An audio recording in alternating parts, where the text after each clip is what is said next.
వందే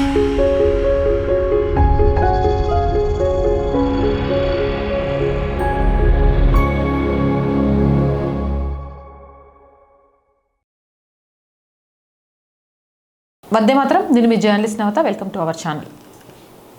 పిల్లల కోసమే తన జీవితాన్ని జీవించాలి అనుకున్న ఒక తండ్రి కథ.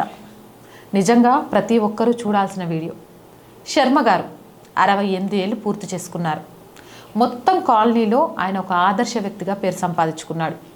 40 సంవత్సరాలు ఒక ప్రభుత్వ రంగ ఉద్యోగ సంస్థలో పనిచేశారు. పైసా కూడబెట్టుకొని ఒక ఇల్లు కట్టుకున్నారు. కొడుకును ఐఐటీలో చదివించారు. కూతురి పెళ్లిని ఎంతో ఘనంగా జరిపించారు. ఈరోజు ఆయనకు సొంత ఇల్లు ఉంది, ఫిక్స్డ్ డిపాజిట్లు ఉన్నాయి, పీపీఎఫ్ ఉంది, మ్యూచువల్ ఫండ్స్ ఉన్నాయి. ఇవన్నీ కలిపి ఎంతో తెలుసా? 3 కోట్ల రూపాయల ఆస్తి. కాగితాల మీద ఆయన కోటీశ్వరుడు. కానీ నిజ జీవితంలో మే నెలలో ఒక వేడిగా ఉన్న రాత్రి తెల్లవారుజామున 2 గంటలకు ఆయన చెమటలతో తడిసి మేల్కొన్నారు.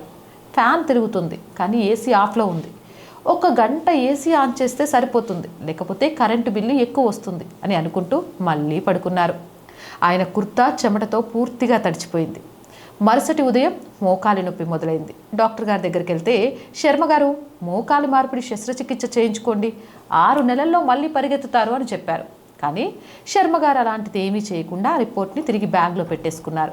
ఇప్పటికైతే ఎలా అయితేనేం నెట్టుకొస్తున్నాం, మళ్ళీ ఆపరేషన్కి 4-5 లక్షల ఖర్చు అవసరమా అనుకుంటూ వెళ్ళిపోయారు. బ్యాంకులో 3 కోట్లు ఉన్నా మనసులో మాత్రం ఒక భయం. రేపేదైనా జరిగితే. కొడుకు అమెరికా నుంచి వచ్చాడు. నాన్న, కేదార్నాథ్కి వెళ్దాం, మీరు ఎప్పటి నుంచో వెళ్ళాలనుకుంటున్నారు కదా, మీ మోకాల నొప్పి ఉంది, so business class ticket books చేస్తాను ఫ్లైట్లో అని చెప్పిండు. ఎమ్మటే శర్మ గారికి కోపం వచ్చింది. పిచ్చోడివా, ఒక్క టికెట్కి 80,000 రూపాయల, స్లీపర్ క్లాస్లో వెళ్దాం, రైలు అక్కడికే కదా వెళ్ళేది అని చెప్పిండు. ఆ రాత్రంతా నొప్పితో బాధపడ్డాడు. కేదార్నాథ్ చేరుకున్నాక మెట్లు ఎక్కలేక దూరం నుంచే దర్శనం చేసుకొని వచ్చేశాడు. ఆయన ప్రతి ఆనందాన్ని రేపటికి వాయిదా వేస్తూ వచ్చారు. ఎఫ్డీల వడ్డీతో ఇల్లు నడిచేది. మూలధనాన్ని తాకడం పాపం చేసినట్టుగా అనిపించేది. ఇదంతా ఎవరి కోసం? పిల్లల కోసం. కానీ ఆయన కొడుకు అప్పటికే 45 ఏళ్ల వయసులో గూగుల్లో వైస్ ప్రెసిడెంట్గా పనిచేస్తున్నాడు. అతనికి డబ్బు అవసరం లేదు. కావాల్సిందేంటి?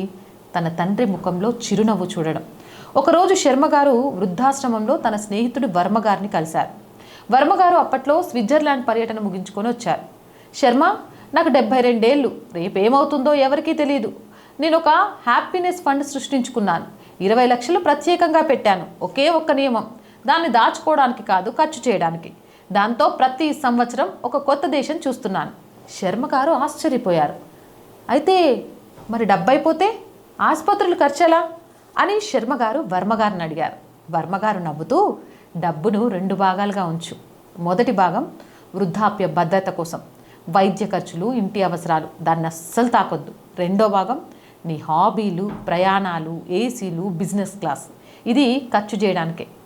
నీ భద్రత కోసం పెట్టిన డబ్బు సురక్షితంగా ఉందని మనసుకు తెలిసినప్పుడు ఖర్చు చేయడంలో అపరాధ భావన ఉండదు. ఆ రాత్రి శర్మగారికి అస్సలు నిద్రపట్టలేదు. 40 సంవత్సరాలుగా ఆయన మనసు సేవ్ మోడ్లోనే ఉండిపోయింది. రిటైర్మెంట్ రోజున దాన్ని స్పెండ్ మోడ్కు మార్చుకోవాలని ఎవ్వరూ చెప్పలేదు. తాను జీవితం అంతా పెంచిన చెట్టును నరికేయడం లాంటి భావన కలిగింది. మరుసటి ఉదయం ఆయన మొదటి అడుగు వేశారు. అదే బ్యాంకుకి వెళ్ళి 15 లక్షల ఎఫ్డీని విరమించి శర్మగారి హ్యాపీనెస్ అకౌంట్లో ప్రారంభించారు. ఇంటికి వచ్చి కొడుకు ఫోన్ చేశాడు. ఏమన్నా తెలుసా? అరే, టికెట్ బుక్ చేయి, బిజినెస్ క్లాస్లో, వచ్చే వారం కేదార్నాథ్ మళ్ళీ వెళ్ళొద్దాం. అవునరా, హెలికాప్టర్లోనే అనగానే కొడుకు ఆశ్చర్యపోయాడు. తర్వాత ఆనందంతో ఏడ్చేశాడు. శర్మగారు శస్త్రచికిత్స కూడా చేయించుకున్నారు మోకాలికి. ఇక కొత్త మోకాలు, కొత్త జీవితం. రాత్రంతా ఏసీ నడుస్తోంది. 40 సంవత్సరాలు కష్టపడి సంపాదించాను, ఇప్పుడు సౌకర్యంగా జీవించే హక్కు నాకుంది. దీపావళి సందర్భంగా తన విల్ని మార్చారు. 50% పిల్లలకు, 30% తన హ్యాపీనెస్ అకౌంట్కు, 20% వృద్ధాశ్రమానికి దానం. తన కొడుకుతో ఏం చెప్పారంటే, బాబు, నీకు నేను ఇచ్చే గొప్ప వారసత్వం నా బ్యాంక్ బ్యాలెన్స్ కాదు, నా చిరునవ్వు. నేను నా జీవితాన్ని త్యాగం చేస్తూ చనిపోతే నీ జీవితం అంతా నువ్వు అపరాధ భావనతోనే ఉంటావు. నా కోసం నాన్న తనను తాను త్యాగం చేసుకున్నాడు అని. ఈరోజు 75 ఏళ్ల శర్మగారు గోవా సముద్ర తీరంలో కూర్చొని కొబ్బరి నీళ్లు తాగుతూ ప్రశాంతంగా కనిపిస్తున్నారు. ఆర్థిక పరంగా ఆయన 40 ఏళ్ల క్రితమే గెలిచారు. ఇప్పుడు జీవిత పోరాటంలో కూడా గెలుస్తున్నారు. ఎందుకంటే బతికున్నప్పుడు డబ్బు నీకు ఆనందాన్ని ఇవ్వలేకపోతే చనిపోయిన తర్వాత కఫన్కు జేబులు ఉండవు.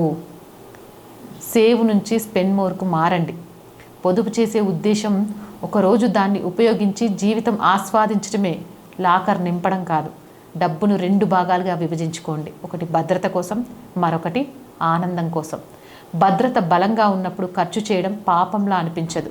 పిల్లలకు కేవలం ఆస్తి మాత్రమే వదిలిపెట్టద్దు, మధురమైన జ్ఞాపకాన్ని కూడా ఇవ్వండి. మీ కోట్ల కంటే మీతో గడిపిన క్షణాలనే వారు ఎక్కువగా గుర్తుంచుకుంటారు. రేపటి భయంతో ఈ రోజును చంపకండి. 105 ఏళ్ళు బతకాలనే ఆలోచనలో మీ మంచి సంవత్సరాలను వృధా చేయొద్దు.